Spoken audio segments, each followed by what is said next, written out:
Look at this picture. What do you see? You likely see joy. That is with the exception of the little pink kitten on the right. What you definitely see is a moment of innocence, captured forever through the click of a camera. And while I may not remember the day in detail, that happy cat sitting in the middle with a big smile on her face, ready to dance her heart out on stage, is me.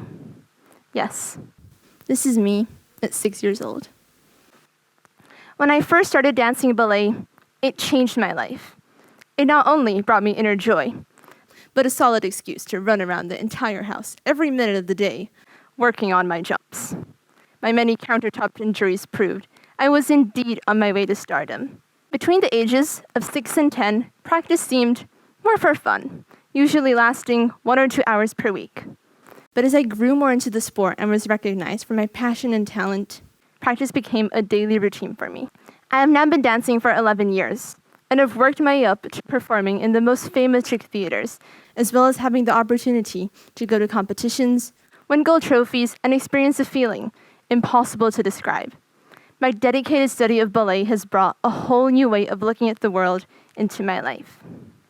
But before I share these insights with you, I'd like to take a moment to test your ballet knowledge.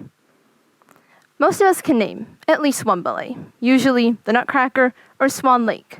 But too few have actually been to the ballet and understand the artistic dedication surrounding the sport. Ballet, as we know it today, began during the Renaissance, around the year 1500 in Italy. The terms ballet and ball, as in masked ball, come from the Italian ballare, meaning to dance. From these Italian roots, France and Russia developed their own style. By 1850, Russia became the leader of the dance world, and certain new looks and theatrical illusions caught on and became quite fashionable. There are 5 basic positions that any ballerina will learn on her first day of practice. The first position, second position, third position, fourth position, and the 5th position. And here I stand today, in a new position, one of reflection, showing you the 5 life lessons these basic steps have instilled in me. The first position. A ballerina must accept her flaws. Ballet is a very complex sport.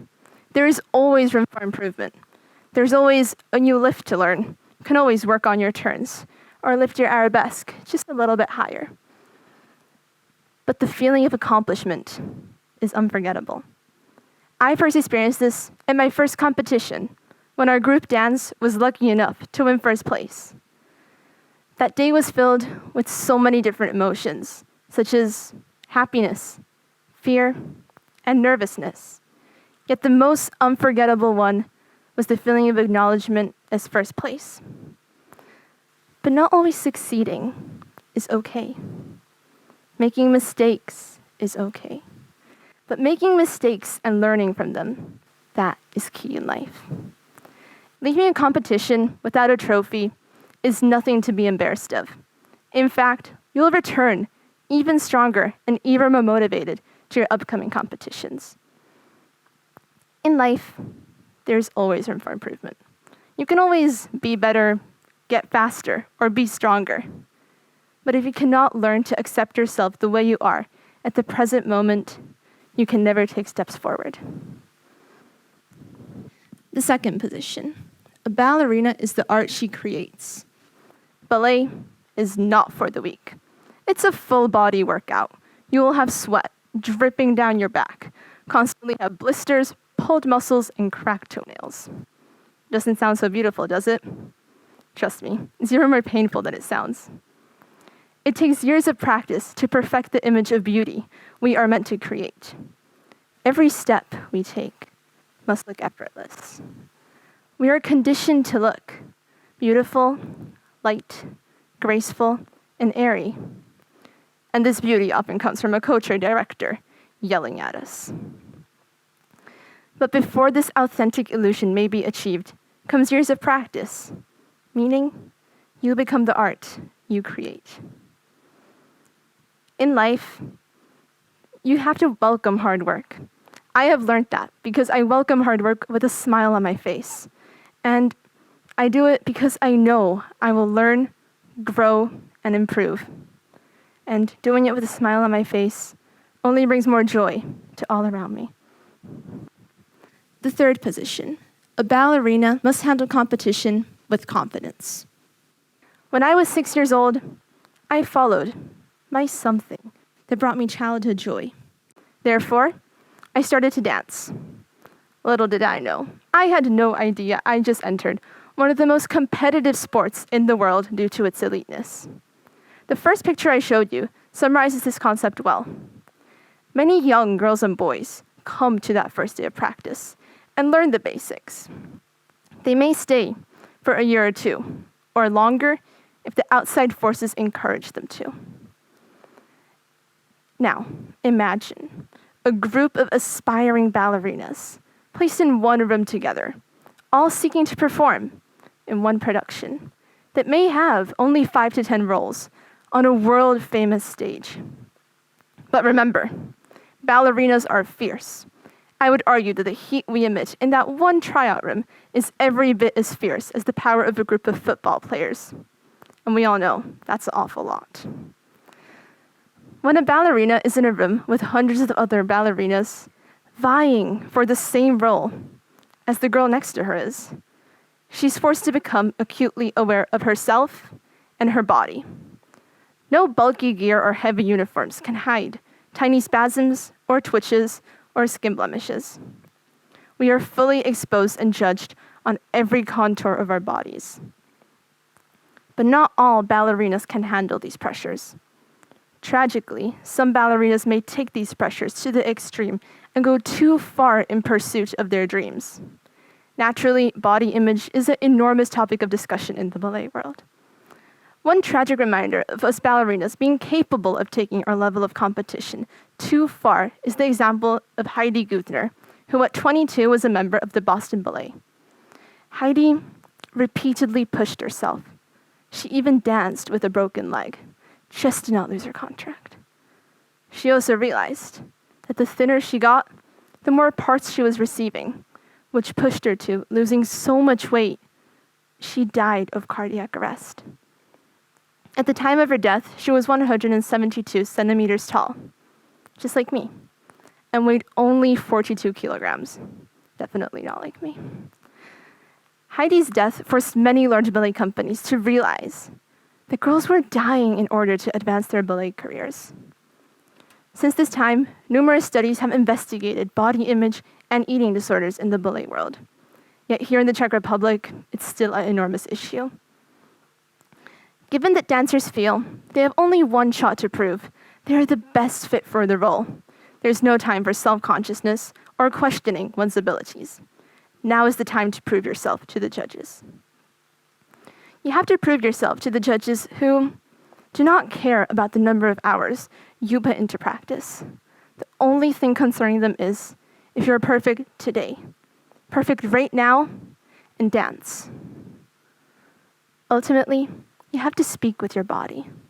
The judges care how you move, how you present yourself, how you grab their attention. A ballerina must stand out from the crowd. In life, we will each face many competitions of multiple forms, but how we handle the heat will determine the outcome. As I said, being a ballerina has taught me to handle competition with confidence. The fourth position, a ballerina must focus on the present moment.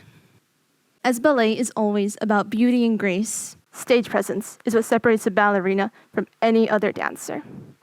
But what is stage presence? Just imagine a stage full of dancing ballerinas. Chances are, only one of them will truly pull you, the audience member, in. Only one will make that unspoken connection with you and push her emotions into your soul. She will captivate you without saying a word. She is the one that has stage presence.